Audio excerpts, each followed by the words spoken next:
retrovisor, o passado presente para você.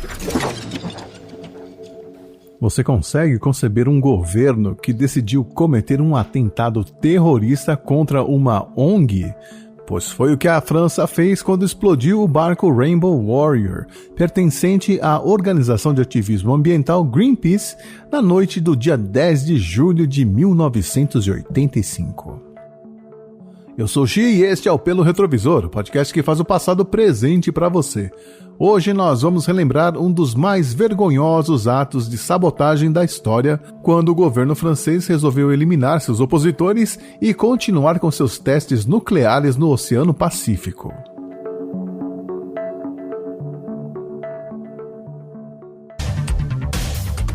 Pelo Retrovisor, o passado presente para você.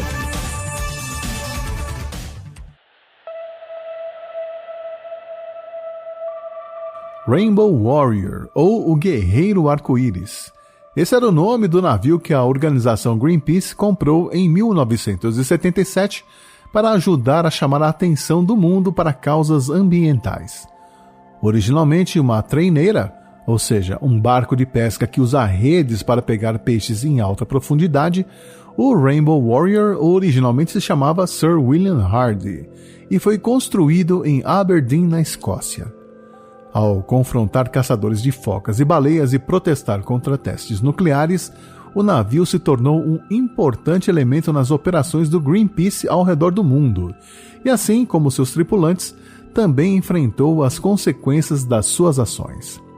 Em 1980, o navio foi confiscado pela Marinha Espanhola durante protestos contra a caça às baleias, mas conseguiu fugir 5 meses depois. Em 1982, sua tripulação foi presa pelo governo soviético durante uma manifestação contra testes nucleares. Testes que também eram realizados pela França em 1985, principalmente nos atóis de Moruroa e Fangataufa, na Polinésia Francesa. Em 7 de julho, o Rainbow Warrior atraca no porto de Auckland, na Nova Zelândia, e recebe uma calorosa recepção dos moradores locais e indígenas, que apoiam as causas pelas quais o Greenpeace luta. A Nova Zelândia havia sido escolhida pelo Greenpeace por várias razões. Primeiro, por ser relativamente perto da Polinésia Francesa. Segundo, porque a Nova Zelândia tinha uma forte base de apoio ao movimento antinuclear e era um país que havia assinado o Tratado de Rarotonga em 1985, declarando a região do Pacífico Sul como zona livre de armas nucleares. Terceiro, porque o porto de Auckland oferecia infraestrutura adequada para preparar a embarcação e reunir os ativistas antes da viagem ao atol Moruroa. Além disso, realizar os protestos partindo da Nova Zelândia ajudava a chamar a atenção da mídia internacional sobre os testes nucleares franceses, aumentando a pressão política sobre o país europeu. Meses antes, uma agente francesa havia se infiltrado no escritório da organização Greenpeace na Nova Zelândia e descobriu os planos para impedir um dos próximos testes nucleares que a França realizaria no Pacífico. O serviço secreto francês decidiu então enviar 2 agentes para a Nova Zelândia com a missão de avaliar a segurança do navio e levar a cabo o plano de afundar o Rainbow Warrior. Essa missão recebeu o codinome de Operação Satânica.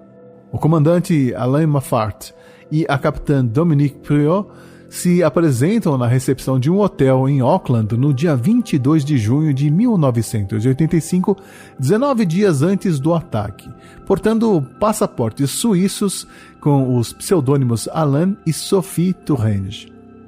Passando-se por um casal em lua de mel, eles têm a difícil tarefa de levar a cabo o plano terrorista sem levantar suspeitas. Afinal, a Nova Zelândia é uma aliada da França, e se o segredo viesse à tona, isso poderia arruinar as relações internacionais entre os 2 países, além de prejudicar a imagem da França perante as Nações Unidas.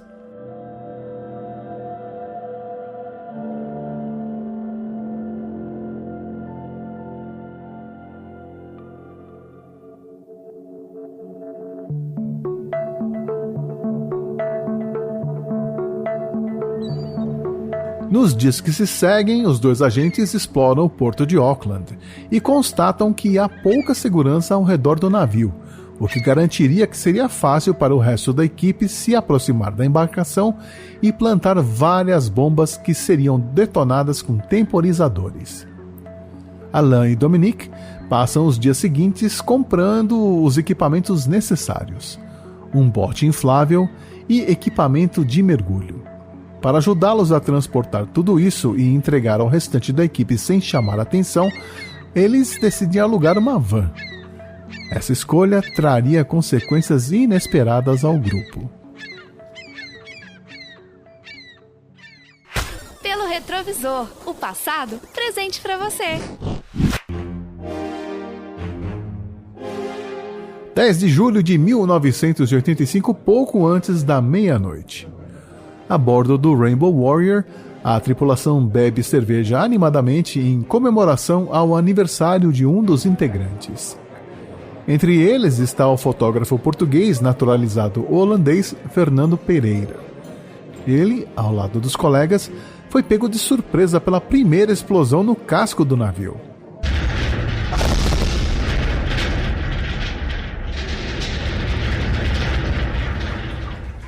Ao constatar que a sala de máquinas estava inundando por conta do rombo do tamanho de um automóvel no casco, a tripulação se viu obrigada a abandonar o navio.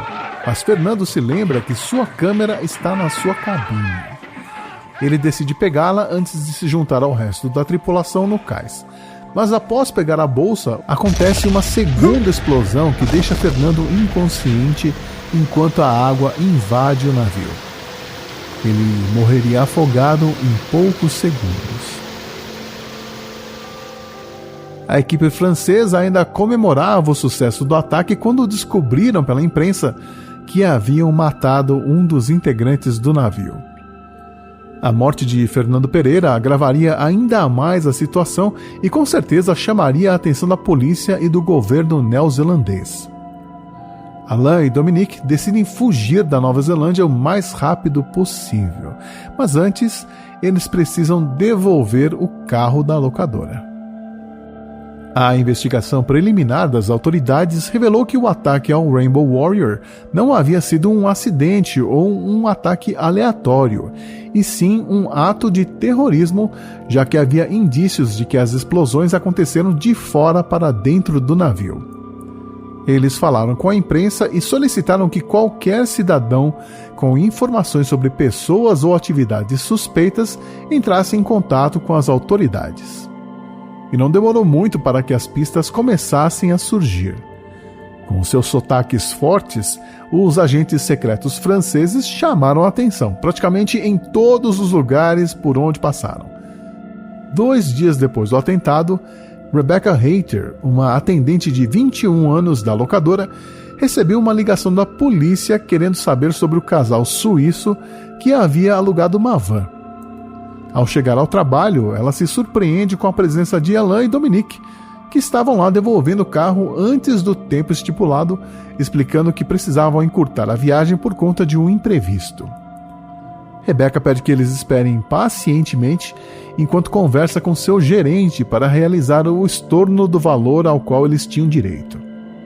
Aproveitando-se da desculpa, Rebecca e seus colegas entram em contato com a polícia e prometem segurar o casal francês até que eles chegassem.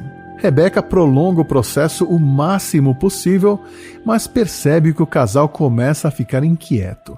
Felizmente, os 2 agentes franceses não conseguiram escapar antes da chegada dos policiais. A investigação deixa cada vez mais claro que o ataque ao Rainbow Warrior havia sido patrocinado pelo governo francês, que negou veementemente qualquer envolvimento. Mas o governo da Nova Zelândia não se convenceu e nos dias que se seguiram encontraram mais evidências.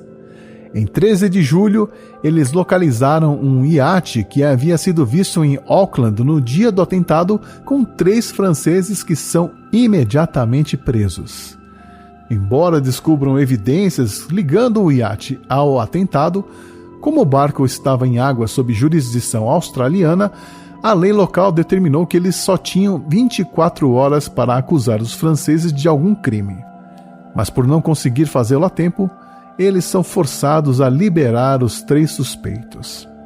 Esses mesmos agentes foram acolhidos por um submarino francês que afundou o iate antes de desaparecer. Além deles, quase todos os membros da Operação Satânica conseguiram fugir da Nova Zelândia, exceto Alain e Dominique, que foram acusados de incêndio culposo e assassinato. Após semanas de fingimento, o governo francês lentamente começou a admitir que havia espiões franceses na Nova Zelândia, mas que eles não tinham relação alguma com o atentado. A mentira finalmente caiu por terra quando um jornal francês publicou uma reportagem contundente relatando o envolvimento dos agentes do Serviço Secreto francês na explosão que afundou o Rainbow Warrior. Após essa revelação, o primeiro-ministro francês teve que admitir que o serviço secreto de seu país havia planejado o ataque. O ministro da Defesa da França renunciou ao cargo e o chefe do serviço secreto foi demitido. O governo francês ainda assim tentou pressionar a Nova Zelândia a retirar as acusações e devolver Alain e Dominique, ameaçando um embargo que prejudicaria a economia neozelandesa, mas sem sucesso. Assim, no dia 3 de novembro de 1985, no Tribunal Superior de Auckland, Alain Moffat e Dominique Prieur foram acusados de incêndio culposo e conspiração para cometer homicídio. Em apenas 30 minutos, eles foram julgados e sentenciados a 10 anos de prisão. Até mesmo as Nações Unidas tiveram que mediar a disputa e eventualmente declarar que a França devia se desculpar e compensar a Nova Zelândia. A ONU também ordenou que Alain e Dominique deveriam cumprir suas sentenças completas, mas ambos seriam libertados após alguns anos. Em 1987, eles seriam transferidos para uma ilha deserta no Pacífico Sul para cumprir o restante de suas sentenças, mas ambos retornaram à França antes disso. Alain Moffat em 1988 por motivos médicos e Dominique em 1989 após completar apenas 3 anos da sua sentença. Eles foram recebidos com honras de Estado. Alain se tornou fotógrafo da natureza e Dominique sumiu dos olhos públicos. O Greenpeace logo compraria um novo navio, também batizado de Rainbow Warrior, e, ao lado da Nova Zelândia, conseguiram finalmente forçar a França a encerrar seu programa de testes nucleares no Oceano Pacífico em 1996, com a assinatura do Tratado de Proibição Completa dos Testes Nucleares. Um tribunal internacional também obrigou a França a pagar 8 milhões de dólares ao Greenpeace. Mas isso não trouxe justiça a Fernando Pereira, a única vítima do atentado terrorista francês. Além dele, outras milhares de pessoas foram afetadas pelos efeitos da radiação, entre moradores das ilhas e tripulantes de navios que passaram pela região. O impacto ambiental deixado pelos testes ainda é incalculável. Hoje em dia, o Rainbow Warrior original jaz no fundo da Baía Matauri, no norte da Nova Zelândia, para onde foi levado. Ele se transformou em um refúgio para diversos animais marinhos e tornou-se um local popular entre os mergulhadores. O navio serve como um lembrete dos acontecimentos do dia 10 de julho de 1985, uma data que será eternamente lembrada como um trágico exemplo das medidas extremas que governos podem tomar quando seus interesses são desafiados.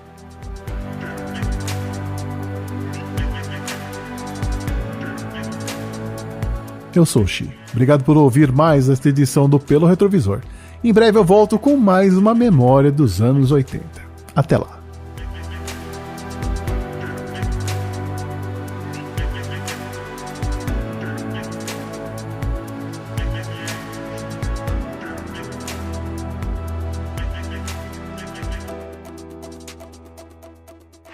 Pelo Retrovisor, o passado presente para você.